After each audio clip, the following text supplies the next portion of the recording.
kebenaran yang sebenarnya bagaimana. Nah, ya, carilah pengajaran dan kesaksian. Harus dua. Harus ada pengajaran dan kesaksian. Dua-duanya harus datang dari satu sumber yang sama, dari yang benar. Kesaksiannya juga harus benar, pengajaran juga harus benar. Dan kemudian Paulus menuliskan demikian, supaya kamu mengenal yang benar dan kamu ada di dalam yang benar. Nah, akhirnya ketika Paulus ditangkap oleh Roh Kudus, saya harus ngomong dari situ ceritanya, baru Paulus bergabung dengan murid-murid yang lain. Kalau Bapak Ibu perhatikan, murid-murid yang lain mereka kuat soal kesaksian, tapi pengajaran belum. Sebab pengajaran harus datang dari seseorang yang benar-benar punya latar belakang. Jadi murid-murid Tuhan yang lain selain Yohanes, mereka ini kesaksian selama 3,5 tahun bersama dengan Yeshua ini benar-benar. Tapi tidak cukup mereka bersaksi saja, harus ada pengajaran dan pengajaran yang benar. Dan akhirnya kan Paulus bergabung dengan murid-murid Tuhan yang lain. Disitulah pada waktu itu, kalau Anda selidiki, Anda suka Alkitab, Anda haus dan lapar, Anda lihat cerita itu. Disitulah Paulus mulai bergabung dengan mereka. Mereka bawa kesaksian, siapakah Yesus, siapakah Yeshua. Paulus melepaskan dasar kebenaran. Nah, Bapak Ibu harus tahu dasar kebenaran yang mana pada waktu itu. Dulu belum ada Alkitab. Zaman itu belum ada Alkitab. Tidak bisa Paulus bilang kita buka kitab Efesus. Belum ada. Mana bisa kalau kita buka kitab Roma, ya? Nggak bisa. Jadi kebenarannya yang mana yang dipegang? Yang jadi pegangan. Belum ada Alkitab. Apa itu kebenaran yang dipegang? Dari Yahudi, dari Torah. Jadi Tuhan sudah lebih dulu memberikan kepada bangsa Israel 10 hukum yang adalah Torah itu.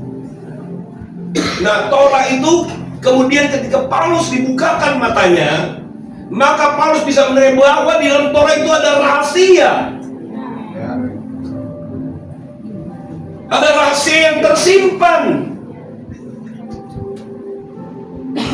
Sehingga pemberitaan Paulus, kalau Bapak Ibu haus lihat di dalam Alkitab, penyampaian pesan-pesan yang disampaikan oleh Paulus ini semuanya berhubungan dengan misteri atau rahasia yang tersimpan.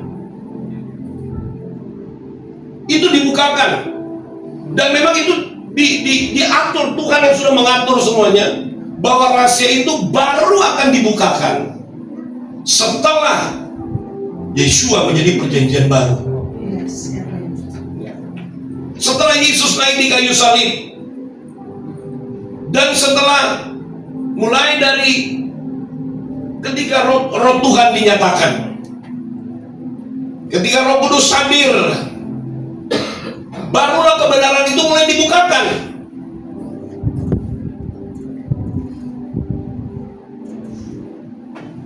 Sebelumnya, ini saya mau tampilkan kepada sebelumnya,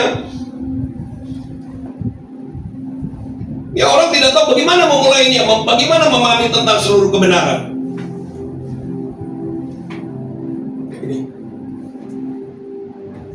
Tetapi apabila ia datang, yaitu roh kebenaran, ia akan memimpin kamu ke dalam seluruh kebenaran.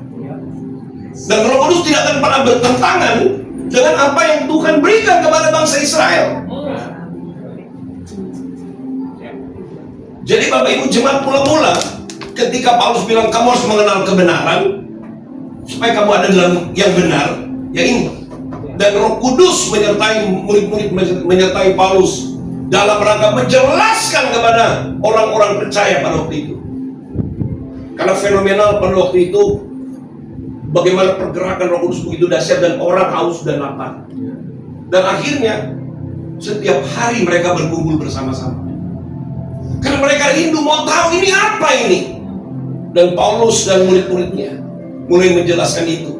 Makanya Paulus bergabung, dasarnya dari apa yang Tuhan berikan kepada bangsa Israel, yaitu Torah.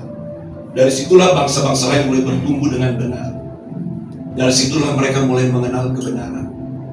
Ini saya ngomong pembukaan dulu di awal. Karena begini, pada waktu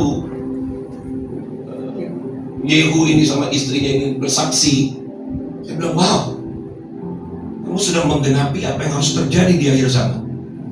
Karena Bapak Ibu Saudara, menurut apa yang ada di dalam waktu-waktu Tuhan ini, saya adalah seseorang yang Tuhan panggil untuk meningkatkan pemahaman, meneruskan pemahaman ini, disertai dengan pemahaman tentang timeline atau waktu-waktu Tuhan. Dan di dalam komunitas kami sendiri, saya selalu ngomong bahwa sekarang saatnya Tuhan memanggil orang-orang yang haus dan lapar.